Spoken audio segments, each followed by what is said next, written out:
My name is Heather Sloan Cleary, and I teach social work at the University of Toledo. I started a creative writing, social justice writing group with Rogers Hub High School, bringing interprofessional students from the University of Toledo to work closely with high school students.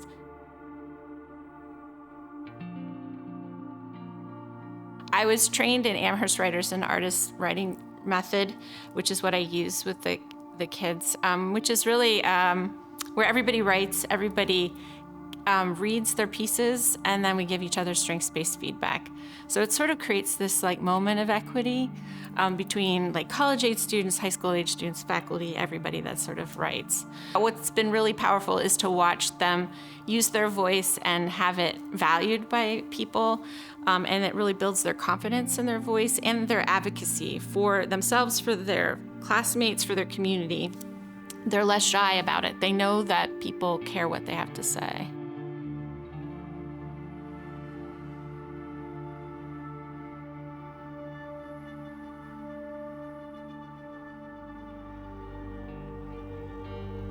Gun violence was always a part of the narratives that the students wrote about from the very beginning. So it wasn't the topic necessarily, it was just woven into all of their stories. So seeing Sons of Toledo, it just was like all their voices were in there, but quiet. Like I could see the youth in the story, but not hear their voices. And so their voices needed to become a part of Sons of Toledo. And I wanted them to be able to say how it impacted them, because really the youth voice in Sons of Toledo is death, right? So I wanted them to be able to speak to that. What I've heard from teachers is that they don't have room in their classroom to take on some of these conversations, and yet it's sort of this looming sort of anxiety over the teachers and the students, so it's disrupting their classroom. What my hope is from the curriculum we're building around Sons of Toledo is to support teachers and students to, one, tell their story at all, to like vocalize how they feel about gun violence. Lots of different disciplines could really use the curriculum to have a moment to really talk about this and also learn from it. So it can be used by different kinds of classrooms, and it can be used a little or a lot, right? So it can expand to an entire class period, or it can be used as a section of a class period. But also it's a way for us to link up with teachers and classrooms that are concerned about this issue, so we can engage the teachers and the students in outside sort of community advocacy or events that are going on, so that they can be a vital part of some of the stuff on a little level or a very committed level. So it is built to be very flexible. When we've screened Sons of Toledo with high school students in the Toledo area, they've had lots of really important ideas about how to solve the problem too. So I think it's also empowering them by bringing them together with their teachers and administrators to say, we can do something about gun violence in Toledo. Young people can do something about this.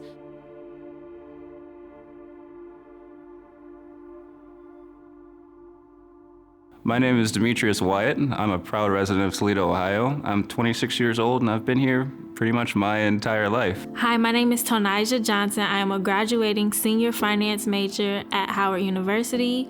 I was born and raised in Toledo, Ohio. So my name is Bryson Davis. I work at Woodward High School as an in-school violence interrupter with the Mayor's Office in Neighborhood Safety and Engagement.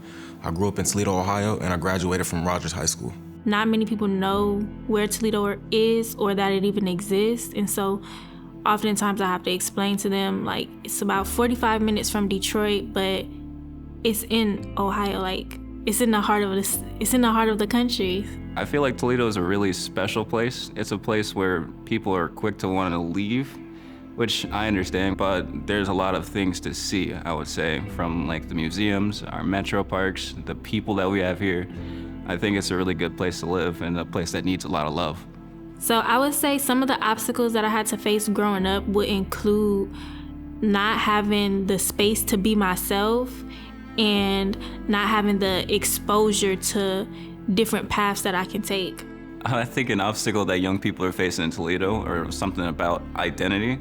I think a lot of kids have ideas about who they want to be, but they're not sure who that is. So they try to emulate that experience through their peers or people that they've seen in their lives that are older than them. And then they bring that, instead of trying to be themselves, they're trying to be someone else. One of the hard things about Toledo, especially when it comes to our youth, is the gun violence epidemic. It's been plaguing Toledo specifically. It's very hard for these kids to maneuver through what they're going through, especially trying to stay focused on school when they're losing their classmates, brothers, sisters, and cousins. Some of the kids are scared, they're in fear of different things. Like, you could just be walking down the street and be caught in the middle of something. And some people feel like carrying a gun is the only way that they can protect themselves. But it's not, but it's understandable why they feel that way, because of the simple fact Black people are killing other Black people, kids are killing other kids, and it's only getting worse. But not only is it that, but you have the police also killing them as well. There's just a lot of initiative from young people to end gun violence in the city, and it needs to be highlighted.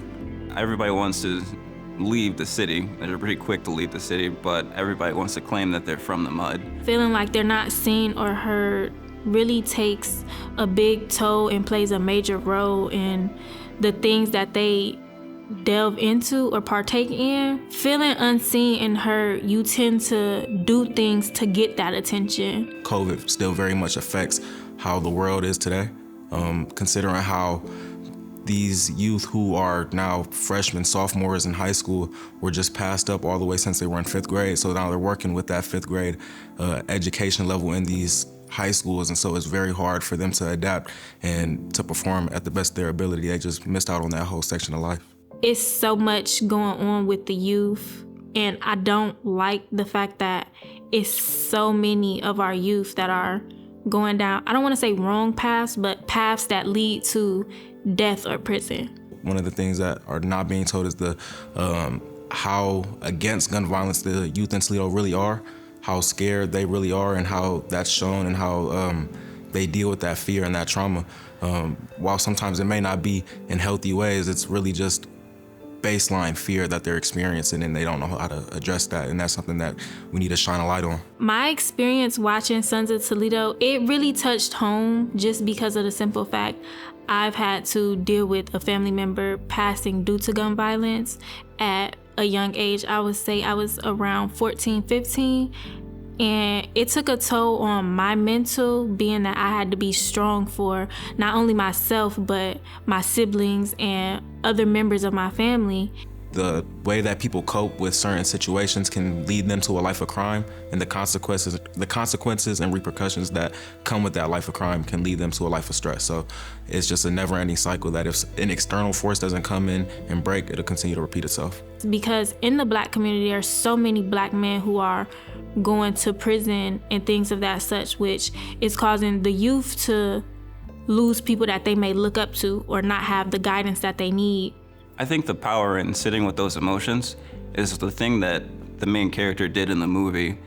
Despite getting the bad news that somebody was gone that he was close to, he got up, he went to work, and he did what he had to do.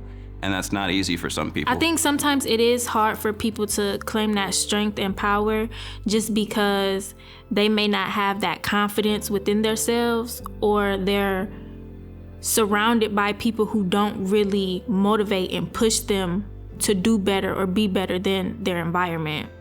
A lot of teachers, label me as bad. A lot of them kind of just gave up on me, and it was at a point where they wouldn't even write me a referral. They would just put my name on a pink slip and send me to the office and just be done with me. So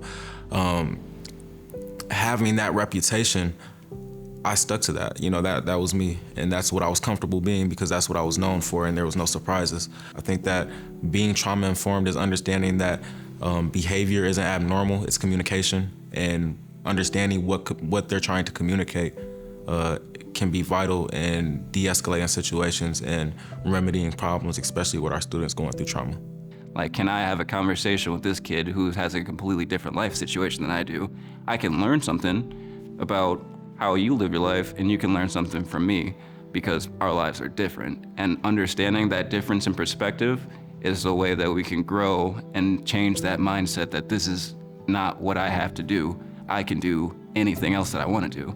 The first thing that I remember when watching Sons of Toledo, and when it aired, when I first seen it, that's when one of my closest friends passed away that I went to school with. And there was a coincidence where one of the stars who passed away was another one of my friends that I played football with. So seeing him laid out on the table as if he were a corpse, and knowing that that's the reality that, my friend had to face in real time, one that inspired me to do the work that I do today. And it just really put a lot of things into perspective. I define resilience as being able to find the confidence to not give up, because I think that it's a lot easier to give up than it is to fight through that feeling of that lack there of confidence and telling yourself that I couldn't do this right now, but that doesn't mean that I won't ever be able to do it, because that one little moment right there in between, I'll be able to do it eventually. That part is what leads into growth, and growth is what we like to see. My late uncle, Ronnie Hopings, he pushed me a lot. One of the things he instilled in me is education is key, and no one can take that from you. As long as you're working and learning to be a better version of yourself every day, that's all you can do, and no one can take that from you. Something that I will say about our youth is that we're very resilient. It can show in negative and positive ways, but at the end of the day, they do go through these traumas and report back like nothing happened, business as usual. Everybody in that barbershop felt what he was going through. They didn't ask him what he was going through, they felt it, and they went up to him one by one, and they gave him hugs. They talked about what was happening in the community, and they shared ideas of what they could do. They even had the kids getting involved, letting them be a part of this grown folk community, because typically, I'm gonna say, when kids are talking, it's grown folk business, but they shared in it with everybody, and that's what's important, is making sure that everybody in the community is being heard. When it comes to having a safe space, it's not as easy as just putting up a sign that says you can tell the truth here. You really have to be able to foster an inviting relationship. I found a lot of my mentors in high school through the teen outreach program. Christine, I've seen a lot more moving into my adult and college years. She worked for Career Services, and she had a degree in social work just like me. So I would be able to see her in between my classes when I had extra time, and we'd be able to talk about things and all those questions that I felt like I couldn't answer by myself. She was there for me, and she would reach out to me and ask me how I'm doing and check in, and that meant more to me than anything else that I could have thought of. I feel like it's easy to lose track of yourself because there's so much going on in the world, and you're surrounded by so many different people who have so many different things going on for themselves. Like me being at Howard, there have been times that I've experienced imposter syndrome where I feel like I didn't belong, or there was something else that I could be doing with my time. Like I said, kids really just want to be seen and heard. And if you give them a space where that can happen and they don't have to fear or face any repercussions from the outside world, they'll open up. I think the easiest way to build that kind of space is to have programming that interests kids. So that program may be educational, or it may be just something fun that you can do and you can bring your friends to.